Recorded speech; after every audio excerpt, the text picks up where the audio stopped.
Hey there, Gladiator fans. I'm Voice of the Glad's Chris Treft, and it's time for the first edition of Glad's TV for the 2018-19 season. I'm so excited. I hope you are just as excited for the season to start. It's training camp time once again, and I'm here with none other than our new, or should I say old? I'm not really quite sure what to call you yet. I like Jeff Pyle. In the office, it was new old, so we'll look at that one, I guess. So the new old head coach, Jeff Pyle, joins me now. Day one of training camp in the books.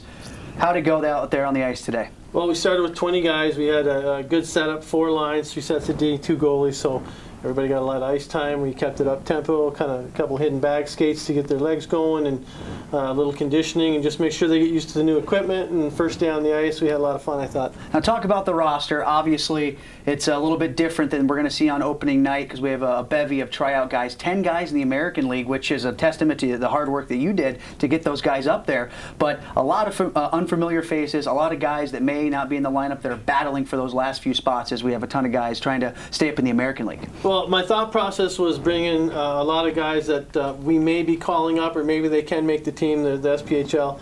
I have a lot of respect for the players that are down there, so I wanted to make sure I saw enough guys so I knew who I would be calling up. And then we do have the 10 guys coming back, and a lot of these young kids are doing really good. Mally's having a great camp in Providence.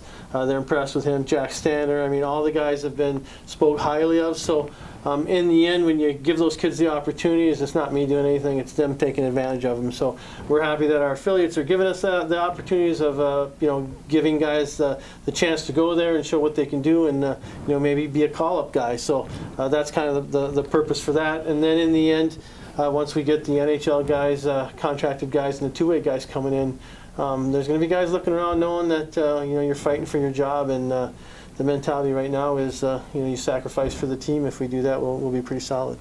Now, to you personally, you spent 8 seasons here before you ventured off into the American League, and then you went to Europe, and you bounced around a couple other places before you end up back here in Atlanta. And first off, is it still weird to call it Atlanta and not Gwinnett? And is it cool to come back to a place that you're so familiar with? We're in your old office. Does it look the same? Has it changed? It's changed quite a bit. It's changed quite a bit. There was a bigger budget after I left, I think.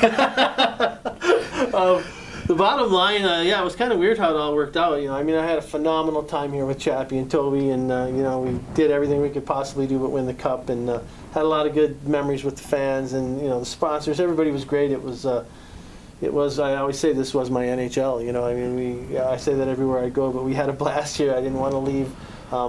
When the opportunity came in Texas, obviously I went, and everywhere I've been, I've still enjoyed my job. And, where I go, the experiences, the people. But this place was special in my heart. I helped build it. I helped, be a part of a really good thing, and we want to bring that back. So I'm excited about the situation. Good group of kids.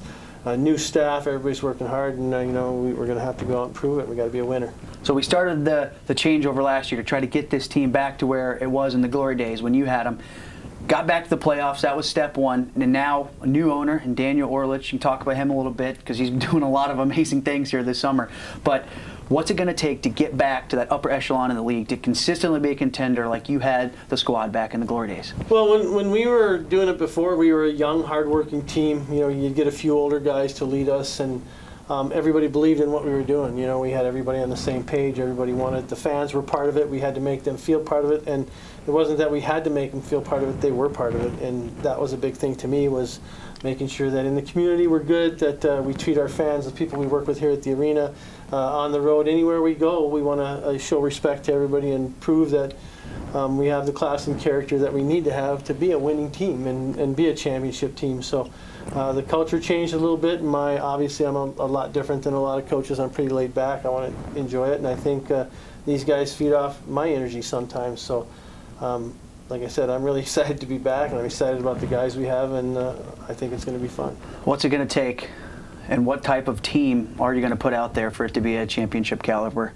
team this season? Well, just a situation like you talked about before. Dan's given us an opportunity to be in a really good position and to build this the way we want to build it now, and everybody's been working hard. The staff's been amazing, so we can't thank everybody enough. Dan's given us the opportunity, just to do a lot of things, and his support has been great, and he's going to carry on what Toby and Chappie and those guys all started. We built something, and so everybody's excited right now, and the kind of team I want is I want a team that can play any game we have to play.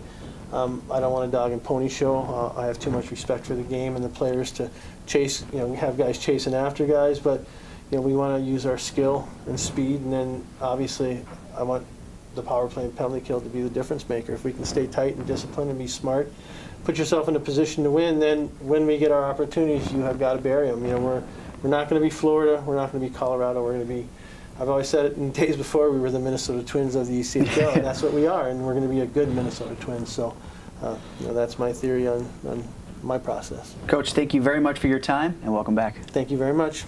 He's head coach of your Atlanta Gladiators, Jeff Pyle. I'm Chris Treft, and this was our coverage of training camp for the 2018-19 season on Glads TV. Go Glads! Gladiators!